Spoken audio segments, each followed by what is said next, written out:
Buonasera e ben ritrovati con l'informazione flash di New Sicilia, i principali titoli del pomeriggio. La Commissione parlamentare antimafia ha inserito 28 candidati nell'elenco degli impresentabili in vista delle amministrative del 24 e 25 maggio, dopo le verifiche condotte in 35 comuni, secondo il codice di autoregolamentazione dei partiti.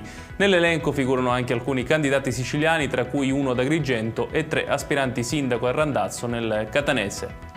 E proprio da Randazzo arriva la replica di Concetta Carla Luisa Foti, inserita tra gli impresentabili dalla Commissione. La candidata ha respinto con forza l'etichetta, sottolineando di non essere mai stata coinvolta in inchieste giudiziarie e annunciando l'intenzione di difendere la propria reputazione in tutte le sedi opportune. In Sicilia sono stati individuati laboratori che, se necessario, eseguiranno i test diagnostici per l'antivirus tipo Andes. L'assessorato regionale alla salute ha chiarito che gli esami saranno rivolti in via prioritaria ai soggetti sintomatici. Per la Sicilia occidentale il laboratorio di riferimento è il Policlinico Giaccone di Palermo, mentre per la Sicilia orientale è stato indicato il Policlinico di Catania.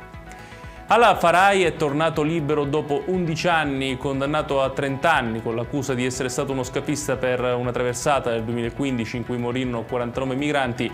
Il giovane libico ha lasciato il carcere del Luccerdone dopo che la Corte d'Appello di Messina ha disposto la revisione del processo. Ad attenderlo fuori c'era anche Alessandra Sciurba, attivista e docente universitaria che sposerà il prossimo mese.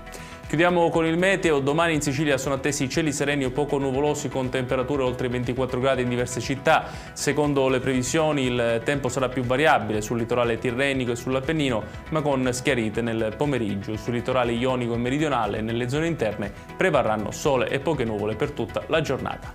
Ed è tutto per questa edizione. Tutti i dettagli su queste notizie li trovate come sempre sul nostro sito www.newsicilia.it. Grazie per averci seguito e buon proseguimento di serata.